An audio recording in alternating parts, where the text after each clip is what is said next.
नमस्कार, जय हिंद दोस्तों। दुनिया भर में आपको कॉन्फ्लिक्ट का माहौल देखने को मिल रहा है। मिडिल ईस्ट से कई सारी खबरें निकल कर आ रही हैं। एक तो ये निकल कर आ रही है कि जो रेड सी में आजकल क्राइसिस चल रही है, वहां पर Houthi rebel groups merchant ships को लगातार निशाना बना रहे हैं और उन हूथी रिबेल ग्रुप्स के ऊपर में अभी स्ट्राइक की है अमेरिका ने। तो अमेरिका ने उनको निशाना बनाने की कोशिश की, लेकिन उससे भी बड़ी खबर निकलकर जो अभी आ रही है वो ये कि ईरान ने पाकिस्तान के बलूचिस्तान प्रोविंस में अभी एयर स्ट्राइक की है। और ये कोई नॉर्मल स्ट्राइक नहीं है, ये मत सोचिएगा कि वहां पर कोई एक छोटा सा बॉम्ब ब्लास्ट हो गया, नहीं, वो एक प्रॉपर मिसाइल से किया हुआ हमला है, ड्रोन से किया हुआ अटैक है। पाकिस्तान में कई सारे लोगों की जानें भी गई हैं। तो इस प्रकार का एक बड़ा हमला किया है। और देखिए, सिर्फ ईरान पाकिस्तान पे ही नहीं रुका, उसने अपने पड़ोसी देशों सीरिया और इराक पर भी हमला किया है। तो आखिर ये ईरान अभी इतना हमलावर क्यों हो गया और वो अपने पड़ोसी देशों इराक के ऊपर, सीरिया के ऊपर, पाकिस्तान के ऊपर लगातार हमले क्यों कर रहा है? सिर्फ इतनी सी बात नहीं है यहां पर कि कोई बॉर्डर डिस्प्यूट हो गया है, एक कोई टेररिस्ट ग्रुप है जो कि दूसरे देश में ऑपरेट कर रहा है, उसको निशाना बनाया जा रहा है।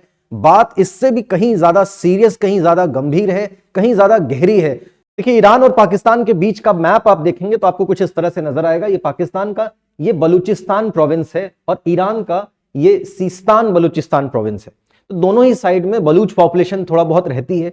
ये जो भी स्ट्राइक्स आपने देखी वो पहले आपको दिखाई देगा कि 16 जनवरी को ईरान ने पाकिस्तान के ऊपर में बलूचिस्तान प्रोविंस पर यहां पर अटैक किया और बाद में रिटेलिएशन में पाकिस्तान ने भी अब यहां पर क्लेम किया है कि उन्होंने ईरान में हमला किया है। जब पाकिस्तान के ऊपर में ऐसा हमला हुआ ईरान की तरफ से तो उन्होंने सबसे पहले क्या किया, उसको कंडेम किया, उसकी निंदा की। उन्होंने बोला कि हमारे ऊपर में इस तरीके से हमला करना ईरान को महंगा पड़ेगा, इसके गंभीर परिणाम ईरान को भुगतने पड़ेंगे। पाकिस्तान में आजकल चुनाव होने वाले हैं और ऑलरेडी उनकी मिलिट्री के अगेंस्ट, उनकी आर्मी के अगेंस्ट में एक माहौल बना हुआ है। उनके पॉपुलर लीडर यानी कि इमरान खान लगातार देश की जनता को आर्मी की जो ताकत है, जो हुकूमत है, जो इनडायरेक्ट कंट्रोल है पाकिस्तान की सत्ता के ऊपर, उससे लगातार अवेयर कराने की कोशिश कर रहे हैं। तो एक ऑलरेडी माहौल बना हुआ था, इसलिए उन्होंने देखिए यहां पर मीडिया को जाने से उस प्रोविंस में जहां पर ईरान का अटैक हुआ है वो जाने से रोक दिया। इसके बाद पाकिस्तान ने खींच में आकर कुछ और नहीं कर पा रहे थे तो उन्होंने ईरान के जो एम्बेसडर हैं पाकिस्तान में उनको एक्सपेल आउट कर दिया, वो उनको वहां से निकाल दिया। लेकिन देखिए, अभी आपको पता होगा कि स्विट्जरलैंड के दावोस में चल रही है वर्ल्ड इकोनॉमिक फोरम की मीटिंग और यहां पर ईरान के विदेश मंत्री भी आए हुए थे। तो उनसे पूछा गया कि ये जो हमला हुआ है आप इस पर क्या कहना चाहते हैं, ईरान ने पाकिस्तान के बलूचिस्तान प्रोविंस में आखिर हमला क्यों किया? तो उन्होंने बोला कि सबसे पहली बात आपको यह समझनी जरूरी है कि हमने पाकिस्तान के ऊपर हमला नहीं किया है, हम पाकिस्तान के स्टेट के अगेंस्ट कोई हमला नहीं कर रहे हैं, हमने सिर्फ एक आतंकवादी संगठन के ऊपर हमला किया है। वो आतंकवादी संगठन ईरान के ऊपर में हमला करता रहता है, हमने उसके ऊपर में एक जवाबी कार्रवाई की है। और देखिए किस हमले की बात कर रहे थे, मैं आपको दिखाता हूं। देखिए, ज्यादा दिन पुरानी बात नहीं है, अभी लगभग 1 महीने पहले की बात है, जबकि यूनाइटेड नेशंस के सिक्योरिटी काउंसिल में भी यह मुद्दा उठा था। पाकिस्तान बेस्ड एक टेररिस्ट ऑर्गेनाइजेशन जिसका नाम है जैश अल अदल, ये एक सुन्नी आतंकवादी संगठन, एक मिलिटेंट ग्रुप है जो कि बलूचिस्तान बेस्ड है, ईरान के सीस्तान बलूचिस्तान प्रोविंस में एक्टिव है और पाकिस्तान की आईएसआई से उसको मदद मिलती है, ऐसा कहा जाता है। इसने अभी ईरान में हमला किया था, वहां के पुलिस स्टेशन पर हमला किया और 11 पुलिसमैन की हत्या हुई थी। तो ईरान का कहना है कि हम पाकिस्तान के ऊपर हमला नहीं कर रहे, हम सिर्फ इस आतंकवादी संगठन जैश अल अदल के ऊपर में हमला कर रहे हैं। तो यहां पर क्वेश्चन आता है कि ये जैश अल अदल है कौन, ये कौन सा आतंकवादी संगठन है? और फिर ये क्वेश्चन कि आखिर ईरान इस तरीके से हमलावर है क्यों, हमला कर क्यों रहा है? मैं चाहूंगा कि आप ये मिडिल ईस्ट का एक बार मैप जरा ध्यान से देखें। मिडिल ईस्ट में आप जरा लोकेशन समझने की कोशिश करें। यहां पर आपको नजर आ रहा है ईरान, यहां पर इराक है, उधर अफगानिस्तान है, ये मिडिल ईस्ट की पोजीशन है, इसको आप ध्यान से देख लीजिए। इसके बाद आप देखिए इस रीजन में मौजूद अमेरिकी मिलिट्री बेसिस को, अमेरिका की मिलिट्री डिप्लॉयमेंट इस रीजन में किस तरह से बनी हुई है, जरा आप इसको एक बात ध्यान से देख लीजिए। आपको ये कुछ नहीं नजर आ रहा कि ईरान का एक एनसर्कलमेंट सा होता हुआ नजर आ रहा है? हालांकि देखिए, इसका इंटेंशन ईरान को घेरना ही नहीं है। ये नहीं है कि यहां पर वो सिर्फ ईरान को घेरने के लिए आए हैं, इतना इंपॉर्टेंट हो गया ईरान, हालांकि है इंपॉर्टेंट, लेकिन सिर्फ इसलिए नहीं है। यहां पर अमेरिका के बहुत सारे इकोनॉमिक इंटरेस्ट हैं जो मैंने अपने पिछले वीडियो में समझाया। अगर आपने भी नहीं देखा है तो आप जाकर उसको देखें, जिसमें मैंने आपको एक लार्जर सिक्योरिटी गेम प्लान के बारे में समझाने की कोशिश की थी। लेकिन ये बात देखिए, यहां पर अमेरिका के इकोनॉमिक इंटरेस्ट हैं, उनको प्रोटेक्ट करने के लिए अमेरिका की इतनी सारी डिप्लॉयमेंट है, लेकिन इन सब के बीच ईरान अपने आप को घिरा हुआ महसूस कर रहा है। एक और बात देखिए, यहां पर जो चल रही है वो ये चल रही है कि जब आज इजराइल पैलेस्टीन के बीच में एक बड़ी कॉन्फ्लिक्ट चल रही है। कहते हैं कि इस्लामिक वर्ल्ड की सबसे बड़ी क्राइसिस इस समय चल रही है, आज के युग की सबसे बड़ी क्राइसिस। तो इस समय कौन है जो कि इजराइल के अगेंस्ट में इस्लामिक वर्ल्ड की तरफ से रेजिस्टेंस ऑफर कर रहा है? देखिए यहां पर आज की डेट में आप देखेंगे, आपको लगता होगा कि कोई एक कंबाइंड इस्लामिक उम्मा है, एक इस्लामिक कम्युनिटी है। ऐसा है नहीं। अब इस्लामिक ब्लॉक भी काफी बटा हुआ है, इसमें कई सारे खेमे बंदी हो गई है। इसमें देखिए आजकल बात इस बात की चल रही है कि दुनिया में लगभग 180 करोड़ इस्लाम फॉलोअर्स हैं। उस 180 करोड़ इस्लाम फॉलोअर्स की लीडरशिप कौन एक्वायर करेगा? देखिए यहां पर सबको एक अपॉर्चुनिटी नजर आ रही है। उनको लग रहा है कि जब इस्लामिक वर्ल्ड की सबसे बड़ी क्राइसिस आई है, पैलेस्टीन क्राइसिस, इस समय कौन सबसे ज्यादा पैलेस्टीनियों का हिमायती बनकर के खड़ा हुआ है। अगर वो ये दिखाने में कामयाब हो जाएंगे तो आने वाले समय में वो इस्लामिक वर्ल्ड की लीडरशिप एक्वायर कर सकते हैं। ऐसे में यहां पर 3 ब्लॉक निकल कर आते हैं। एक Turkey led Sunni Islamic group, एक सऊदी अरेबिया लेड दूसरा सुन्नी इस्लामिक ग्रुप, और एक तीसरा आता है Iran led Shia Islamic group. इन सब के बीच में आपस में खींचतान चल रही है कि इस्लामिक वर्ल्ड की हुकूमत, उसकी लीडरशिप किसके पास रहेगी। देखिए बाकी सभी ग्रुप्स की मैं बात करूं, या तो आप Turkey led Sunni Islamic block की बात करें या फिर सऊदी अरेबिया लेड दूसरे सुन्नी इस्लामिक ब्लॉक की बात करें, इन दोनों के interest United states of America के साथ में काफी हद तक अलाइंड है। टर्की नेटो का मेंबर है और यूएसए पर और बाकी के नेटो मेंबर्स पर काफी हद तक निर्भर है। यही सऊदी अरेबिया भी अभी अमेरिका के ऊपर में डिपेंडेंट है। बिना अमेरिका के इनकी सिक्योरिटी नहीं हो सकती, तो अपनी सुरक्षा के लिए और अपने इकोनॉमिक इंटरेस्ट के लिए वो अमेरिका के साथ अलाइंड है। लेकिन यहां पर सबसे ज्यादा जो रेजिस्टेंस ऑफर कर पा रहा है वो है ईरान। चूंकि सबसे ज्यादा रेजिस्टेंस ऑफर कर रहा है तो इजराइल को प्रॉब्लम भी सबसे ज्यादा अगर किसी के साथ में है तो ईरान के साथ। तो यहां पर अमेरिका और इजराइल का जो एक ब्लॉक है वो ईरान के अगेंस्ट में लगातार हमलावर है, और ईरान भी इसी तरीके से इजराइल के ऊपर में हमलावर है। दोनों एक दूसरे के आमने सामने कॉन्फ्लिक्टिंग पोजीशन पर हैं।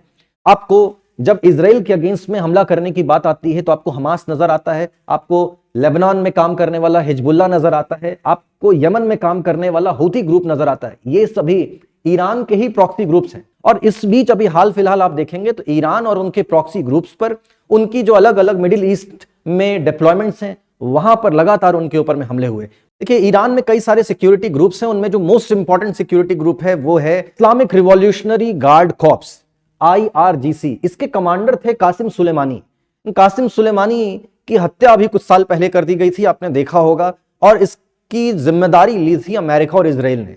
उन्होंने बोला कि हमने इनको मारा है क्योंकि ये हमारी नजर में एक आतंकवादी था, इसने सीरिया में हमारे बेसिस पर बहुत सारे हमले कर रखे थे, इसलिए हमने इसको मार दिया। तो ईरान में काफी रोष आया, काफी रिसेंटमेंट आया, और बाद में इनके सक्सेसर हुए रजी मुसावी। इनके सक्सेसर रजी मुसावी को भी अभी पिछले महीने ही अमेरिका और इजराइल की फोर्सेस ने फिर से मार दिया है।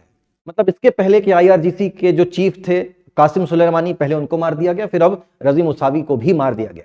तो ईरान काफी गुस्से में है। एक तो ये, दूसरी तरफ इसी साल 3 जनवरी को 2024 में ही कासिम सुलेमानी की डेथ एनिवर्सरी मनाई जा रही थी ईरान में। वहां पर काफी सारे लोग इकट्ठा थे। देखिए ईरान में काफी लोग उनको बहुत ज्यादा मानते थे, उनके चाहने वालों की संख्या बहुत बड़ी विशाल है, तो लोग उनकी डेथ एनिवर्सरी पर इकट्ठा थे। वहां पर एक आतंकवादी हमला हो गया जिसमें 100 से ज्यादा लोगों की डेथ हुई। अब यहां पर जिम्मेदारी ली ISIS ने। ये एक सुन्नी इस्लामिक आतंकवादी संगठन है और इसने जिम्मेदारी ली कि हमने यहां पर हमला किया है। ईरान के मन में उनके अगेंस्ट भी एक रोष आया। तो इजराइल, अमेरिका और ISIS और इनके जो भी प्रॉक्सी ग्रुप्स, इनके मिलिट्री बेसेस ईरान के अगल बगल के देशों में जहां कहीं भी हैं, ईरान आजकल उनको टारगेट कर रहा है, चाहे वो सीरिया में हो, चाहे वो इराक में हो।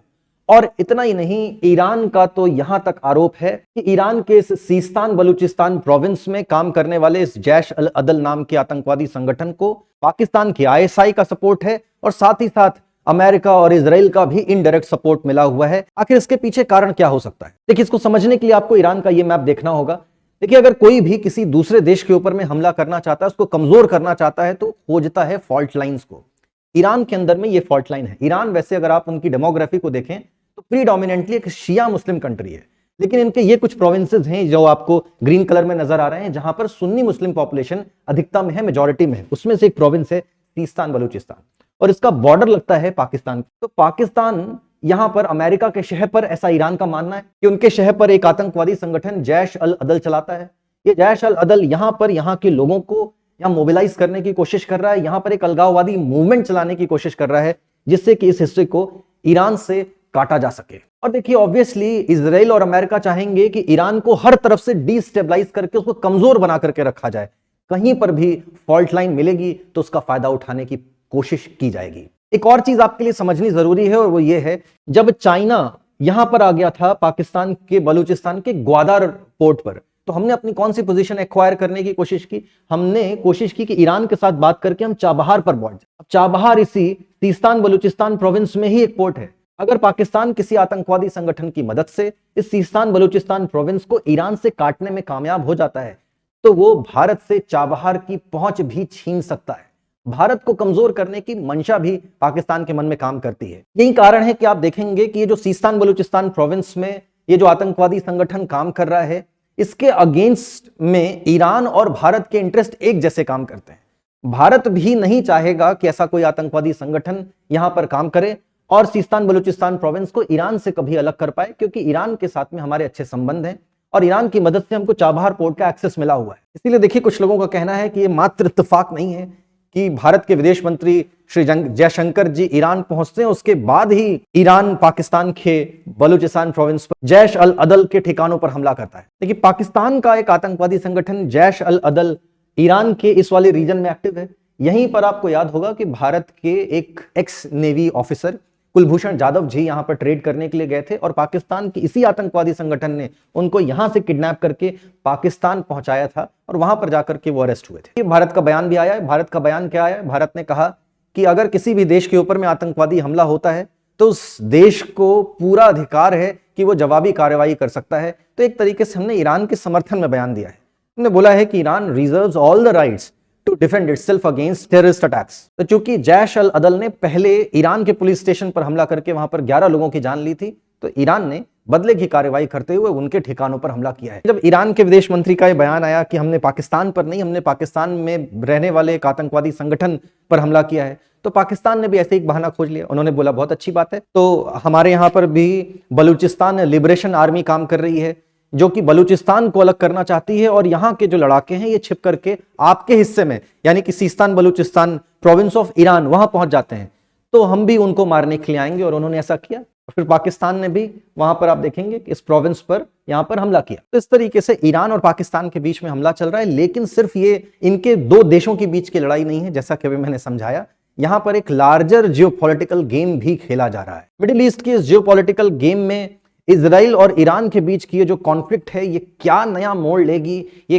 कौन से नए फ्रंट्स खोलेगी, ये सभी बातें हमको आने वाले समय में देखने को मिलेगी। तो इस विषय पर हमको जरूर नजर बनाए रखनी चाहिए, क्योंकि इस रीजन में भारत के भी कई सारे इंटरेस्ट लाई करते हैं। हमारे लिए ये कोई एलियन मुद्दा नहीं है, हमारे लिए भी इस मुद्दे की उतनी ही गंभीरता है जितनी कि यहाँ के देशों के लिए है।